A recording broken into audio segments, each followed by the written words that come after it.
Bismillahirrahmanirrahim. Assalamualaikum warahmatullahi wabarakatuh. Anak-anakku semuanya kelas 5B, marilah kita mulai pembelajaran hari ini dengan mengucap basmalah. Bismillahirrahmanirrahim. Kita akan lanjut ke pembelajaran 3 kita. Anak-anakku semuanya, tahukah kamu bahwa matahari adalah sumber energi yang tidak pernah habis dan diperlukan oleh seluruh makhluk hidup yang ada di bumi ini, termaksud manusia. Manusia dan lingkungan sekitar memerlukan sumber energi panas untuk kelangsungan hidupnya.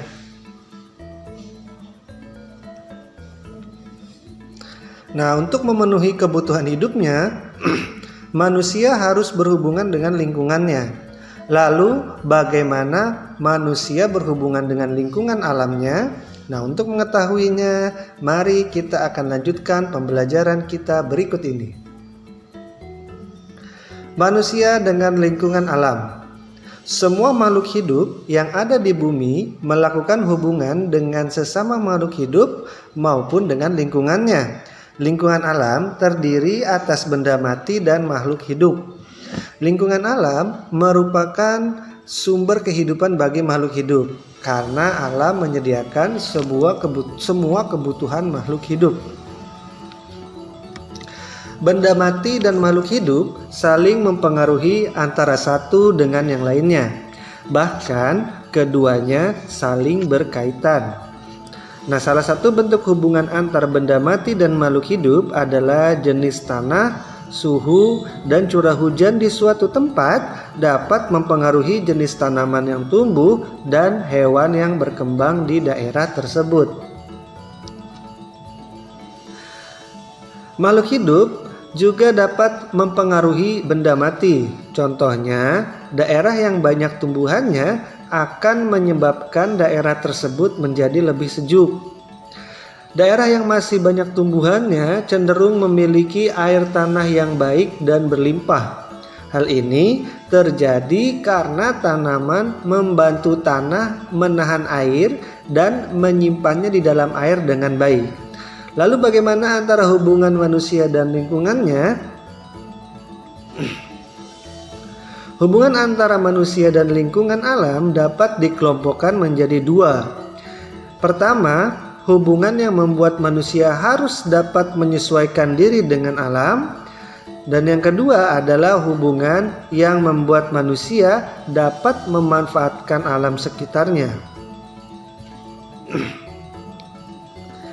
Nah, di sini ada contoh hubungan manusia yang menyesuaikan diri dengan alam, antara lain para petani harus menyesuaikan waktu tanam dengan musim hujan agar tanamannya dapat tumbuh dengan baik. Kemudian, para nelayan memilih waktu untuk berlayar menyesuaikan dengan keadaan cuaca agar terhindar dari bencana dan memperoleh tangkapan ikan yang banyak. Nah, sedangkan contoh hubungan manusia yang memanfaatkan alam dengan menggunakan ilmu pengetahuan dan teknologi antara lain, manusia mencoba membuat hujan buatan untuk menanggulangi akibat kemarau panjang yang menyebabkan menurunnya hasil pertanian. Anak-anakku semuanya, sekarang kita akan menjawab beberapa pertanyaan berdasarkan penjelasan yang tadi sudah Pak Rahmat jelaskan. Nah, soal pertama, apa yang dimaksud dengan lingkungan alam? Lingkungan alam terdiri atas benda mati dan makhluk hidup yang saling berinteraksi. Yang kedua, apa sajakah interaksi yang terjadi dalam lingkungan alam? Interaksi antar benda mati dengan makhluk hidup, interaksi antara makhluk hidup dengan makhluk hidup yang lainnya. Soal nomor 3, jelaskanlah salah satu contoh bentuk interaksi dalam lingkungan yang terdiri atas makhluk hidup dan benda mati. Daerah yang banyak tumbuhannya akan membuat suhu udara menjadi lebih sejuk. Soal nomor 4, jelaskan interaksi yang terjadi antara manusia dengan lingkungan alamnya. Interaksi antara manusia dan lingkungan alam dapat dikelompokkan menjadi dua, yaitu interaksi yang menyesuaikan diri dengan alam dan interaksi yang memanfaatkan alam.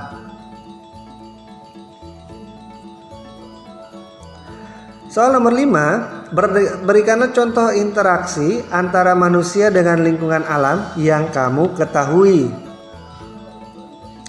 Para petani harus menyesuaikan waktu tanam dengan musim hujan, dan para nelayan memilih waktu untuk berlayar menyesuaikan dengan keadaan cuaca.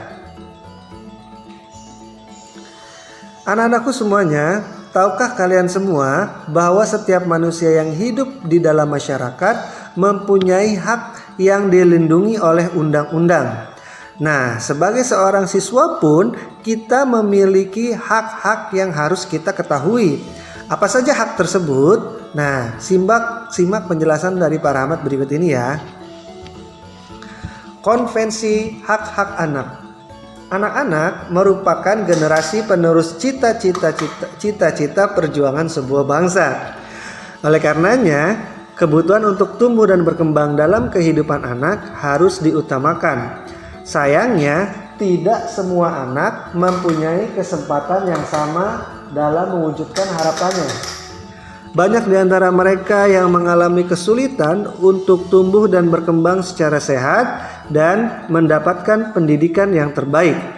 Banyak anak berasal dari keluarga yang kurang mampu yang tidak mendapatkan layanan pendidikan dan kesehatan.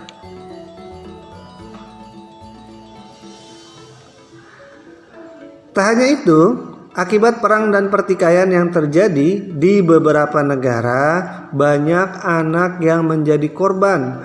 Hak-hak mereka terabaikan sehingga menjadi korban kekerasan. Oleh karenanya, Perserikatan Bangsa-Bangsa atau PBB mensahkan Konvensi Hak Anak atau Convention on the Right of the Child pada tanggal 20 November 1989. Konvensi ini bertujuan untuk memberikan perlindungan terhadap anak dan menegakkan hak-hak anak di seluruh dunia. Nah, apa saja hak-hak anak menurut Konvensi Hak-Hak Anak? Kita akan bahas berikut ini. Konvensi Hak-Hak Anak dibagi menjadi 4. Yang pertama adalah hak kelangsungan hidup, kedua ada hak perlindungan, ketiga ada hak tumbuh kembang, dan yang keempat ada hak berpartisipasi. Hak kelangsungan hidup, hak untuk melestarikan dan mempertahankan hidup, dan hak memperoleh standar kesehatan tertinggi dan perawatan yang sebaik-baiknya. Yang kedua, hak perlindungan, yaitu perlindungan dari diskriminasi, eksploitasi, kekerasan, dan juga keterlantaran. Ketiga, ada hak tumbuh kembang, yaitu hak memperoleh pendidikan dan hak mencapai standar hidup yang layak bagi perkembangan fisik, mental, spiritual, moral, dan sosial. Yang keempat, ada hak berpartisipasi, yaitu hak menyatakan pendapat dalam segala hal yang mempengaruhi anak. Anak-anakku semuanya, tahukah kalian hakmu sebagai seorang siswa? Nah, berikut ini adalah hak-hak seorang siswa menurut Peraturan Pemerintah Nomor 28 Tahun 1990. Yang pertama, mendapatkan perlakuan sesuai dengan bakat, minat, dan kemampuannya. Yang kedua, memperoleh pendidikan agama sesuai dengan agama yang dianutnya. Yang ketiga, mengikuti program pendidikan yang bersangkutan atas dasar pendidikan berkelanjutan, baik untuk mengembangkan kemampuan diri maupun untuk memperoleh pengakuan tingkat pendidikan tertentu yang telah dibakukan. Yang keempat, mendapat bantuan fasilitas belajar, beasiswa atau bantuan lainnya sesuai dengan persyaratan yang berlaku. Yang kelima, pindah ke sekolah yang sejajar atau yang tingkatnya lebih tinggi sesuai dengan persyaratan penerimaan siswa pada sekolah yang hendak dimasuki. Yang keenam, ada memperoleh penilaian hasil belajar atau rapor, kemudian menyelesaikan program pendidikan lebih awal dari waktu yang ditentukan. Yang kedelapan, mendapatkan pelayanan khusus bila mana menyandang cacat.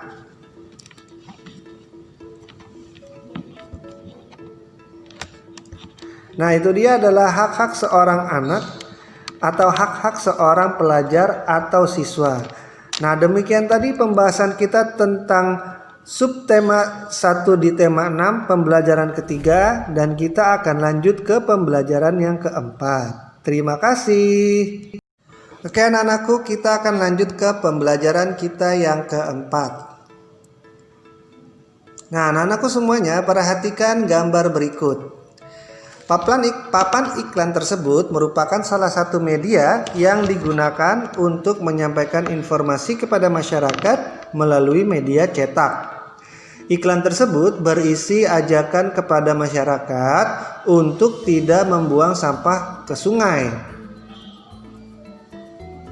Nah, sekarang kita perhatikan kedua gambar berikut ini. Kedua gambar tersebut menunjukkan lingkungan sungai dan pantai yang dipenuhi dengan sampah. Nah, lingkungan yang kotor tersebut disebabkan oleh masyarakat yang masih suka membuang sampah sembarangan. Nah, lingkungan yang kotor merupakan salah satu dampak negatif dari interaksi manusia dengan lingkungan alam. Nah, lalu apa sajakah pengaruh negatif manusia dengan alam? Nah, untuk mengetahuinya, mari kita akan lanjutkan pembelajaran kita berikut ini. Pengaruh negatif interaksi manusia dengan lingkungan alamnya. Manusia tidak dapat hidup tanpa mengandalkan lingkungan alamnya. Dari alam, manusia memperoleh banyak sekali manfaat untuk memenuhi kebutuhannya. Pertanian, perkebunan, perikanan, peternakan merupakan bentuk-bentuk interaksi manusia dengan lingkungan alamnya untuk memenuhi kebutuhan hidupnya. Manusia memelihara alam sedemikian rupa agar dapat dimanfaatkan dengan baik untuk memenuhi kebutuhan hidup manusia dan makhluk hidup yang lainnya. Nah, akan tetapi tidak semua interaksi manusia dengan alam berdampak baik terhadap alam. Nah, misalnya perilaku masyarakat yang suka membuang sampah sembarangan dapat merusak lingkungan alam sekitarnya. Membuang sampah di sungai dan di laut dapat merusak makhluk hidup yang ada di dalamnya. Nah, tidak hanya itu, kerusakan lingkungan yang ditimbulkannya dapat membahayakan manusia itu sendiri.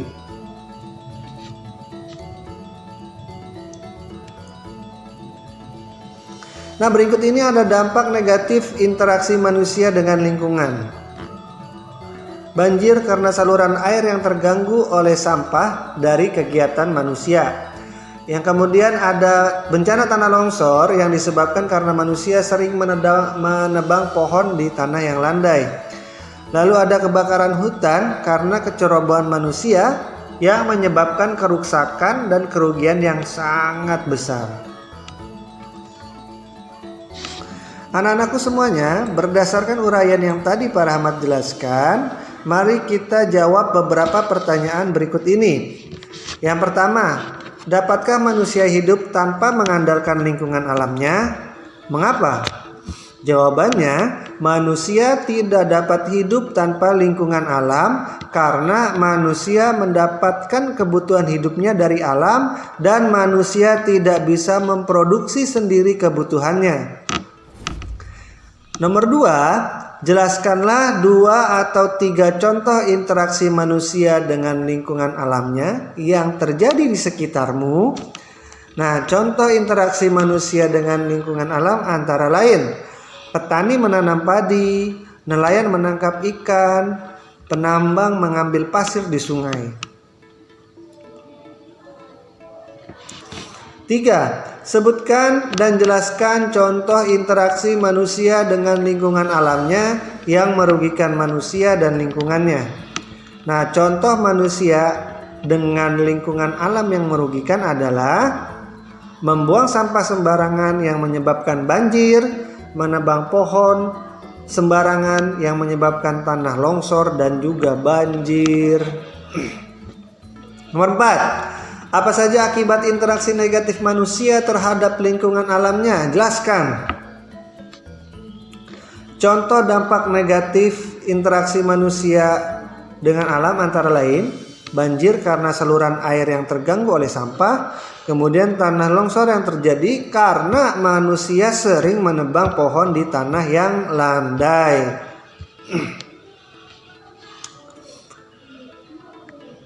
Nah, di sini ada dua percakapan. Mendapatkan manfaat dari lingkungan alam merupakan hak kita, tetapi memeliharanya adalah kewajiban kita bersama. Setuju sekali, Ben. Ada hak, pasti ada kewajiban. Betul begitu kan? Kita sebagai pelajar pun memiliki kewajiban yang harus kita lakukan, selain hak yang seharusnya kita dapatkan. Apa saja kewajiban kita?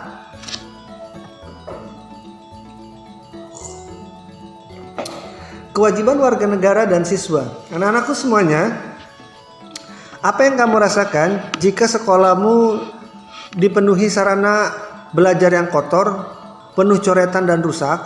Nah, pasti kalian akan merasa tidak nyaman, sedih dan prihatin. Nah, karena kondisi tersebut dapat menyebabkan kalian semua tidak dapat belajar dengan baik. Betul kan? Nah, salah satu hak siswa adalah mendapatkan pendidikan yang layak. Tetapi pada saat yang sama juga, siswa mempunyai kewajiban untuk menjaga sarana pendidikan agar haknya terpenuhi. Nah, jika siswa tidak melakukan kewajiban itu, maka sarana belajar akan rusak, sehingga kegiatan belajar akan terganggu.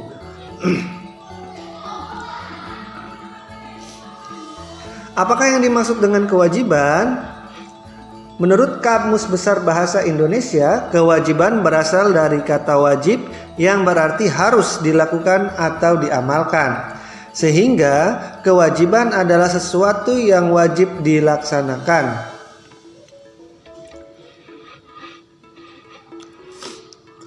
Nah, semua siswa yang sedang belajar di Indonesia wajib mengikuti peraturan yang diterapkan negara melalui undang-undang.